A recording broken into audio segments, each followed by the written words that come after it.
పర్వత శ్రేష్ఠుడా కోటున కృంగే పవన తనయుని బలముగని పొంగే తిరిగి నిలిచే హనుమంతుని పిలిచే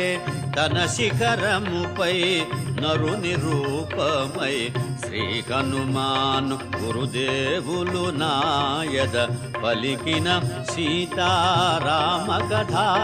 నే పలికద సీతారామ కథ.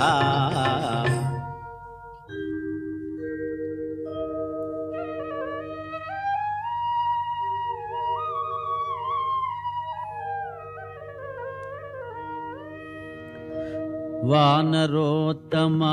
ఒకసారి నిలుమా నా శిఖరాల శ్రమ తీర్చుకొనుమా కందమూలములు ఫలములు తినుమా నా